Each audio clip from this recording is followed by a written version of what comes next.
படிப்பினுடைய அவசியத்தை உணர்ந்த காரணத்தினால்தான் நஞ்சு கொடுக்கப்படும் நேரம் வரை கிரேக்க நாட்டு கவிதைகளை படித்துக் கொண்டும் கேட்டுக்கொண்டும் இருந்தான் சாக்ரட்டிஸ். தூக்கு கயிற்றை முத்தமிடும் வரை படித்துக் கொண்டிருந்தான் உமர் முக்தார். தூக்கு மேடைக்கு அழைத்துச் செல்லும் வரை படித்துக் கொண்டிருந்தான் பகத்சிங். படுக்கின்ற இடம் கூட படிப்பகத்திற்கு அருகாமையில் கேட்டார் அண்ணல் அம்பேத்கர். படித்துக் கொண்டிருந்த புத்தகத்தை முடித்துவிட வேண்டும் என்பதற்காக தன்னுடைய அறுவை சிகிச்சையே அடுத்த நாள் மாற்றி வைக்க சொன்னார் பேரறிஞர் அண்ணா. பயணங்களின் போது எல்லாம் படிப்பதையே தன்னுடைய வழக்கமாக கொண்டிருந்தார் பாரதத்தினுடைய முதல் பிரதமர் ஜவஹர்லால் நேரு. படித்துக் கொண்டிருந்த புத்தகத்தை முடிக்காமல் தூக்கத்தையே மறந்தவர் முன்னாள் ஜனாதிபதி ராதாகிருஷ்ணன் அவர்கள்.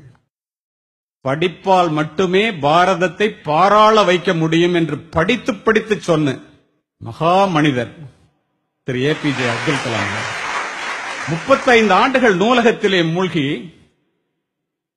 மூலதனம் என்னும் வேதாந்தத்தை கண்டுபிடித்தான். இன்று வரை கம்யூனிஸ்டுகளுடைய பைபிளாக போற்றப்படுகிறது கார்ல் மார்க்ஸ். இதையெல்லாம் நான் எதற்காக சொல்லுகின்றேன் என்றால், படிப்பு ஒரு மனிதனை எந்த அளவிற்கு உயர்த்தும் என்பதை ஆசிரியர்கள் உணர வேண்டும். பிக்காசோவினுடைய ஓவியத்தை விட, பீத்தோவனினுடைய இசையை விட, ஹியூகோவினுடைய ஒரு வாக்கியம், கதையினுடைய ஒரு கடைச்சொல், கம்பனினுடைய ஒரு செய்யுள், பாரதியினுடைய ஒரு பாட்டு, என் கண்ணதாசனினுடைய ஒரு வரி நம்முடைய வாழ்க்கையே புரட்டி போட்டது. அதற்காக படிக்கிறது.